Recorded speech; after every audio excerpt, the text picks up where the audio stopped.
Glimmer of hope there, Victoria. Thank you so much. And today here with Money Talks, we're talking about the Great Resignation.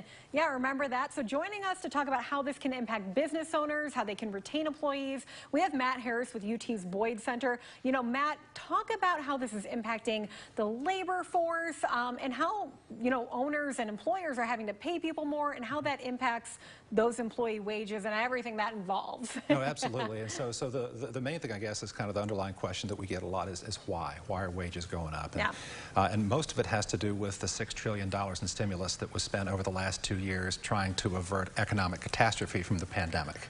So it's all coming back to the pandemic, of course. A lot of it is, yeah. And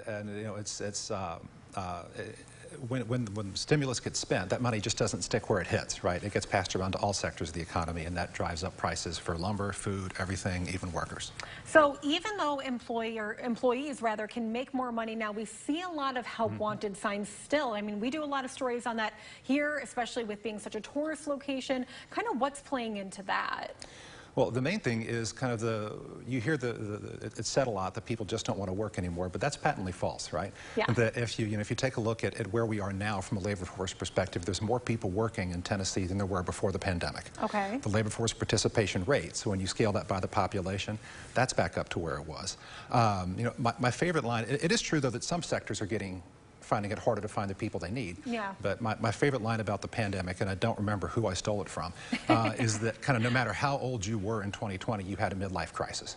That's very true. and a lot of workers feel differently about the jobs that they once had, and they're choosing different options, and a lot of it's because that demand for labor has made them more upwardly mobile. So it's kind of industry specific, if you will, yes. In terms of the labor force. And, you talked about people maybe questioning their line of work, and we heard that word Great Resignation quite a bit.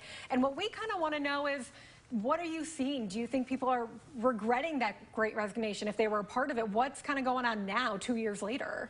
Yeah, well, regret's a feeling, right? And the data can't really show us feelings, but the data aren't consistent with people having regret. If we take a look at where we are 2 years into this, the Great Resignation is still going on. There's 5 million more job openings than there were in February of 2020. Quits are still at all-time high. There's 800,000 more quits per month than there were before the pandemic. There's 600,000 more hires per month than there were from the pandemic.